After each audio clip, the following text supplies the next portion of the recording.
नमस्कार मित्रों, मैं हूं आपका होस्ट और दोस्त आनंद गोपाल सिंह। आज आपके समक्ष आया हूं अपने मोटिवेशनल सेशन की अगली कड़ी को लेकर, जिसमें आज बात करूंगा जगत गुरु श्री राम भद्राचार्य जी महाराज के बारे में। तो आज का ये वीडियो उन्हीं के बोले गए एक डायलॉग से शुरू करूंगा। उनका बोला गया डायलॉग इस प्रकार है। वो कहते हैं कि 70-80 वर्ष की अवस्था हो गई है उनकी, फिर भी वो अपने आप को युवा ही मानते हैं। शारीरिक अवस्था थोड़ी ढल गई है। अब आप अनुमान लगा सकते हैं कि इस समय 21st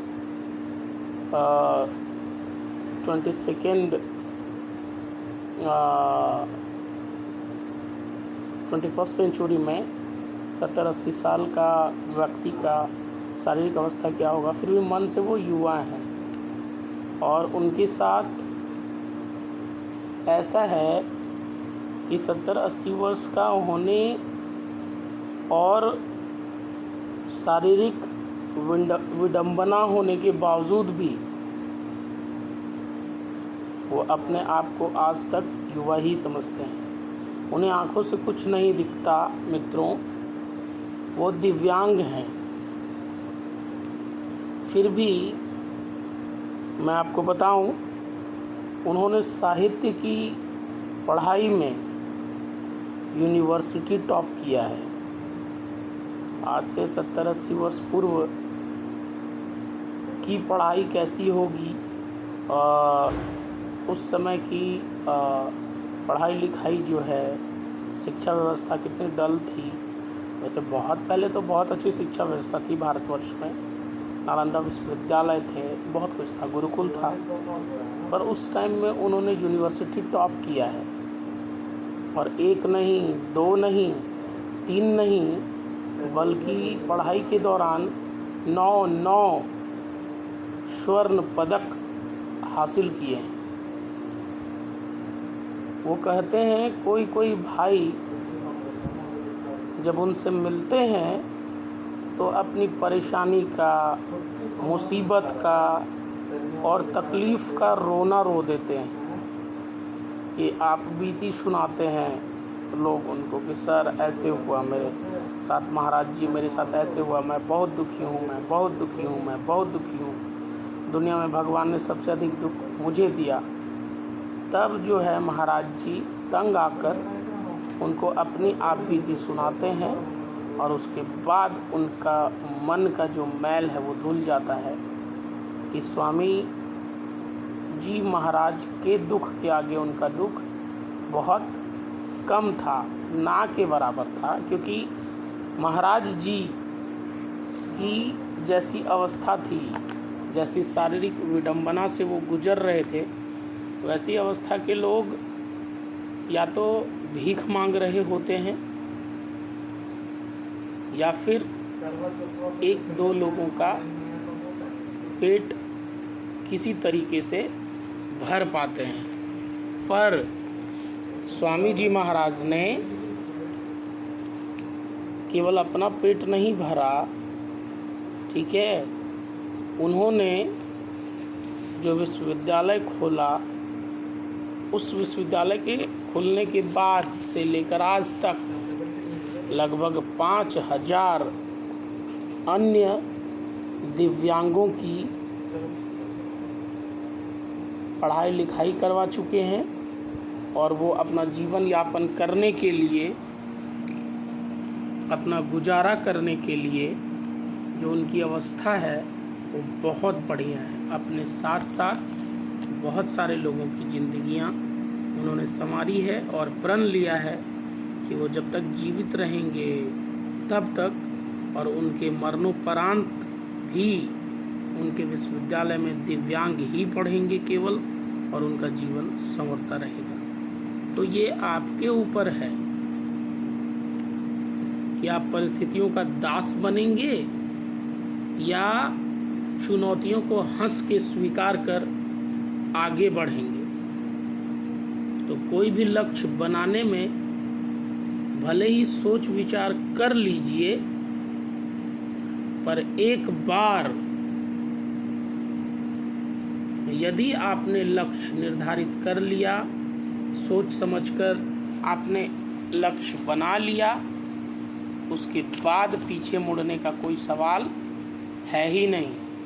फिर अगर आप पीछे मुड़ जाते हैं, एक बार लक्ष्य निर्धारित करने के बाद पूरा जोश खरोश के साथ उस पर आगे बढ़ लेते हैं, उसके बाद लोगों की टीका टिप्पणी करने की वजह से अगर आप पीछे हट जाते हैं, अपने आप को हतोत्साहित कर लेते हैं, आपके सारे सपने आप तोड़ लेते हैं, तो आप परिस्थितियों के दास बन गए हैं।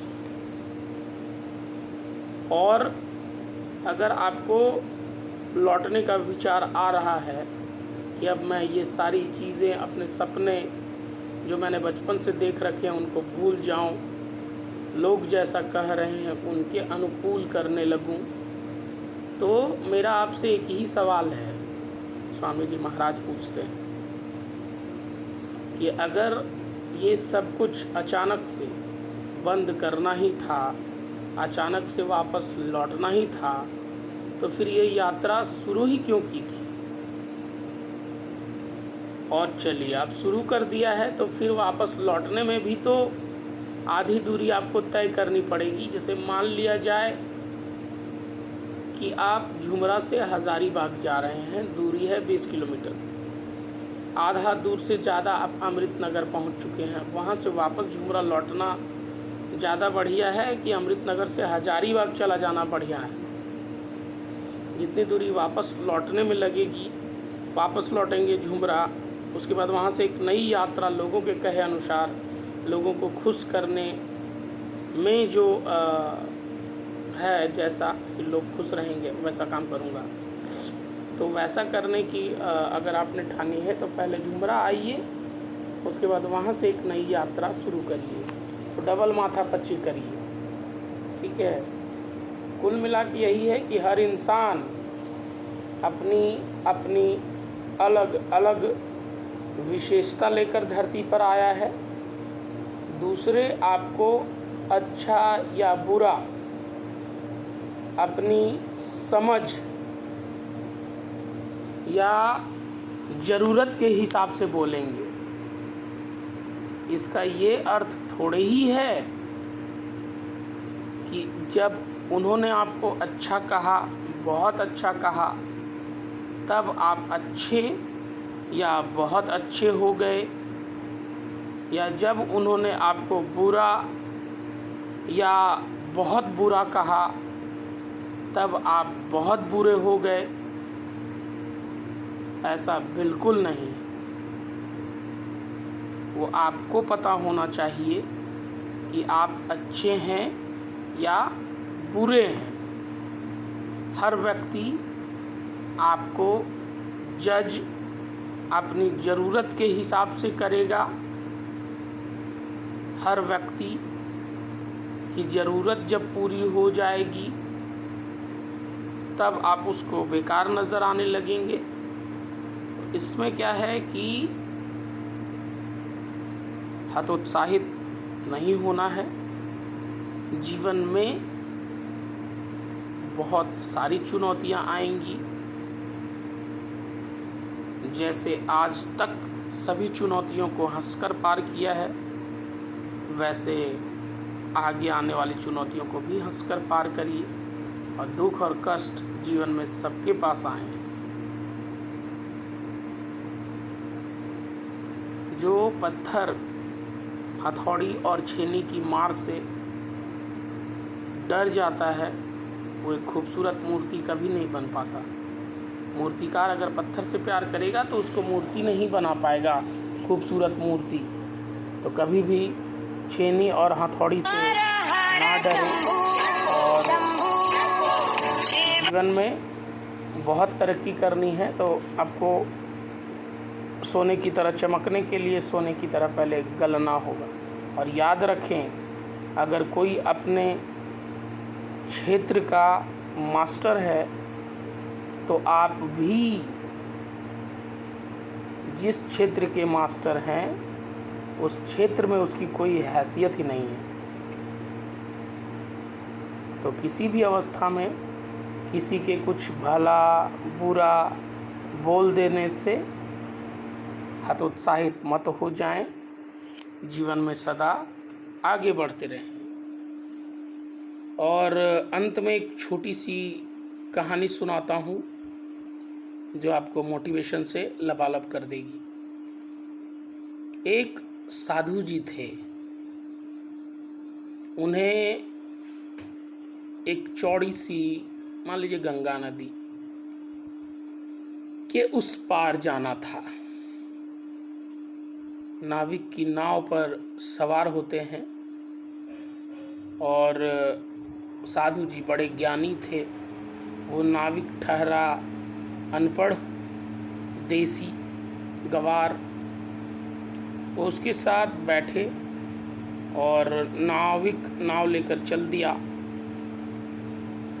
साधु जी ने पूछा उस नाविक से कि नाविक एक बात बता, तुमको गणित का ज्ञान है? नाविक बोला कि नहीं। तुमको गणित का ज्ञान नहीं है, तब तुम्हारा एक हिस्सा जीवन बेकार। नाविक थोड़ा उदास हुआ कि अरे ये तो बोल दिए कि एक हिस्सा जीवन बेकार। फिर साधु जी ने पूछा कि तुमको संस्कृत का ज्ञान है? नाविक बोला कि नहीं साधु महाराज, तो तुम्हारा आधा हिस्सा जिंदगी बेकार। फिर उन्होंने कहा कि तुम्हें हिंदी का ज्ञान है? नाविक ने कहा कि नहीं महाराज, मुझे हिंदी का भी ज्ञान नहीं है। तो साधु जी ने कहा कि अब तो बेटा तुम्हारा 3 हिस्सा जिंदगी बेकार। और अगला सवाल जब तक वो करते, इतने में नदी में बहुत जोर का बाढ़ आ गया, माने तूफान जैसा आया। अब आप नदी या समुद्र जो समझिए, तूफान आई बहुत तेज। नाव को आगे ले जाना मुश्किल था। नाव पर बैठे रहते तो खुद भी डूबते, नाव भी डूब जाती। तब उस नाविक ने साधु महाराज से पूछा कि महाराज, आपको तैरना आता है? साधु जी ने कहा कि नहीं। नाविक ने कहा कि तब तो आपका पूरा जीवन ही बेकार है। और नाविक उस नदी में, सागर में छलांग लगाकर तैर कर निकल गया। साधु जी अपना गणित, संस्कृत और हिंदी का ज्ञान रहते हुए भी उस समुद्र में डूबकर मर गए।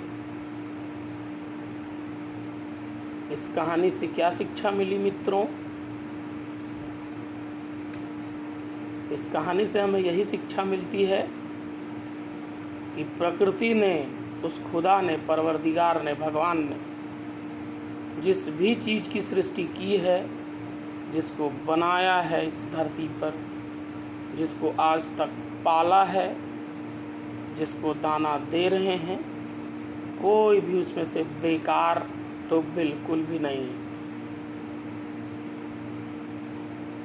हर व्यक्ति कोई न कोई उद्देश्य को पूरा करने के लिए इस धरती पर आया है और किसी को उस पर भरोसा हो ना हो, उस परम पिता परमेश्वर को तो उस पर पूरा भरोसा है कि ये जिस काम के लिए आया है, जो सपने हैं इसके मन में, जो आग लगी हुई है, उसको पूरा करेगा। तभी प्रकृति उसकी मदद कर रही है, उसको शुद्ध हवा दे रही है सांस लेने के लिए। तीनों टाइम के भोजन की व्यवस्था कर रही है, अच्छा स्वास्थ्य दी हुई है। तो तरक्की, इज्जत, प्रतिष्ठा, मान, सम्मान, शोहरत, ये कमाना और गंवाना केवल एक रात का खेल है।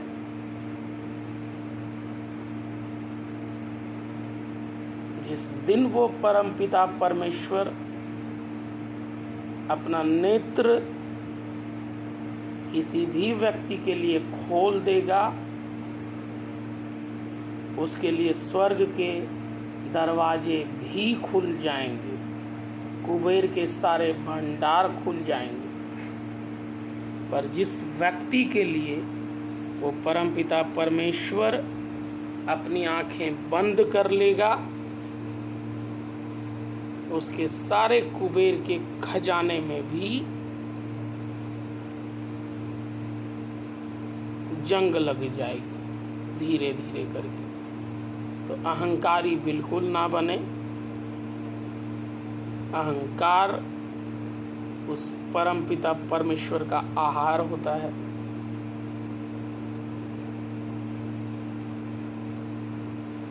और परमपिता परमेश्वर की शक्ति का बखान करने की कोई आवश्यकता नहीं है, क्योंकि वो भगवान विष्णु केवल वामन अवतार लेकर आए थे राजा बलि के पास।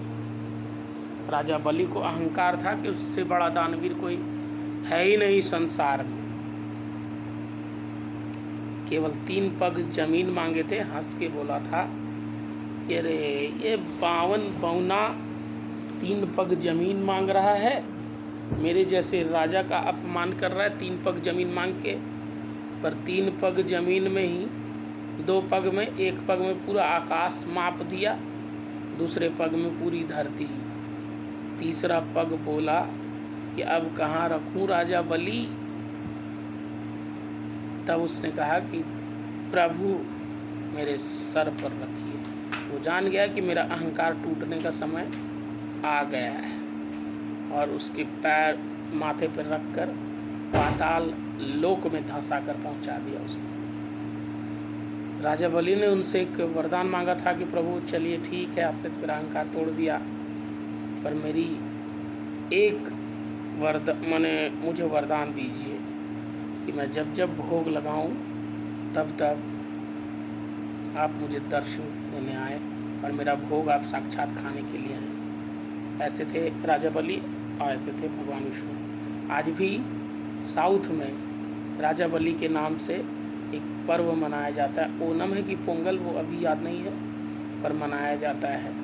उस दिन वहाँ के लोगों को लगता है कि राजा बलि आएंगे केरला में और लोगों को खुश देखकर कि मेरी प्रजा पूरी खुश है, बहुत खुश होंगे, इसीलिए वो लोग नए नए वस्त्र पहनते हैं, पकवान बनाते हैं, उसके बाद बहुत सारी तैयारियां करते हैं, बहुत खुशी मनाते हैं फेस्टिवल में। बहुत बहुत धन्यवाद। जीवन में कभी भी हार मत मानिए, परिस्थितियों को अपना दास बनाइए, उनका दास मत बनिए। और इतना क्यों सोच रहे हैं?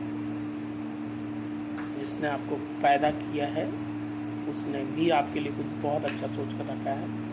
बिंदास रहिए, जीवन में आगे बढ़ते रहिए। बहुत बहुत धन्यवाद। शुभ रात्रि। Love you all.